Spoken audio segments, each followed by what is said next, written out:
तक medical science का आविष्कार नहीं हुआ था, इंसान पेड़ पौधों और जड़ी बूटियों से ही इलाज करता था। निएंडरथल्स मानवों ने भी चिनार के पेड़ की छाल का इस्तेमाल दर्द निवारक के रूप में किया था। जानवरों का भी उनके औषधीय गुणों के लिए शोषण किया जाता रहा है। मिसाल के लिए चीन की पारंपरिक चिकित्सा यानी TCM में जानवरों की 36 तरह की प्रजातियों का इस्तेमाल होता रहा है। इसमें भालू, गेंडे, बाघ और समुद्री घोड़े तक शामिल हैं। इनमें से कई तो अब खत्म होने की कगार पर हैं।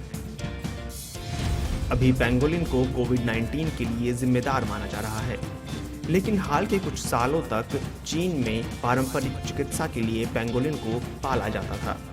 आयुर्वेदिक चिकित्सा में गठिया के इलाज के लिए सांप के जहर का इस्तेमाल किया जाता है।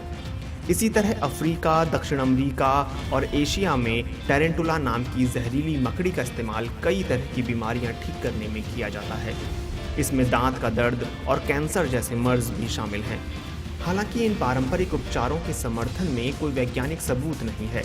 इसी हफ्ते वैज्ञानिकों ने खबरदार भी किया है कि अगर जंगली जानवरों का शोषण अभी भी बंद नहीं किया गया तो भविष्य में और भी कई महामारियों का सामना करना पड़ सकता है। इंसान हजारों वर्षों से पेड़ पौधों से दवाएं बनाता रहा है, लेकिन जानवरों के संदर्भ में ऐसा करना जरा मुश्किल है। लेकिन तकनीक की मदद से इस काम को भी आसान बना लिया गया है। बहुत सी बीमारियां इंसान को जानवरों से मिल रही हैं, तो इनका इलाज भी उन्हीं की मदद से किया जाएगा। हमें शुक्रगुजार होना चाहिए क्रमिक विकास का, जिसकी वजह से हमें जानवरों में ऐसे अणु मिल जाते हैं जो इंसान के शरीर में भी पाए जाते हैं। इन अणुओं को पेप्टाइड्स कहते हैं। घोंगे और मकड़ियों से लेकर सैलामेंडर और सांपों तक में ये पेप्टाइड्स मिल जाते हैं। पेप्टाइड्स प्रोटीन के रूप में ही होते हैं, लेकिन बहुत छोटी श्रृंखला में। इन्हें हम मिनी प्रोटीन कह सकते हैं, क्योंकि वो एस्पिरिन जैसी दवाओं की तुलना में 10 से 40 गुना बड़े होते हैं। इसलिए वो अपने टारगेट पर सक्रियता से काम करते हैं। इनके साइड इफेक्ट भी नहीं होते। तकनीक की मदद से आज वैज्ञानिक बहुत आसानी से पता लगा सकते हैं कि किस जानवर के कौन से अणु से दवाई बनाई जा सकती है। बाजार में आज ऐसी सैकड़ों दवाएं मौजूद हैं जो जानवरों के जहर से ही तैयार की गई हैं। मिसाल के तौर पर टाइप 2 शुगर के मरीजों को दी जाने वाली दवा एनेक्सेटाइड गिला मॉन्स्टर की लार से तैयार होती है। पुराने दर्द में आराम के लिए जिकोनिटाइड दवा दी जाती है। ये दवा घोंगे के जहर से तैयार होती है। हार्ट अटैक रोकने के लिए एप्टीफाइबिटाइड दवा का इस्तेमाल होता है, जो रेटल स्नेक के जहर से बनती है।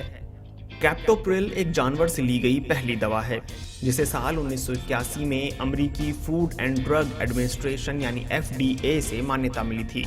ये एक एंटी हाइपरटेंसिव दवा है।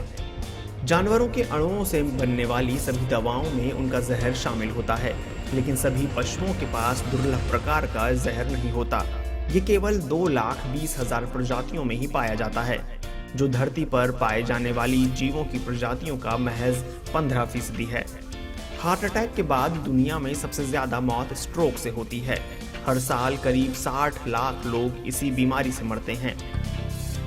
50 लाख लोग ब्रेन डेड होकर बिस्तर पर पड़े रहते हैं। ऐसे लोगों को खतरनाक जहर वाली दवाएं दी जाती हैं। ऐसे मरीजों के लिए बहुत ज्यादा दवाएं अभी तक नहीं बनी हैं। टिश्यू प्लाज्मिनो एक्टिवेटर ऐसी दवा है जिसे अमेरिकी FDA से मान्यता मिली हुई है।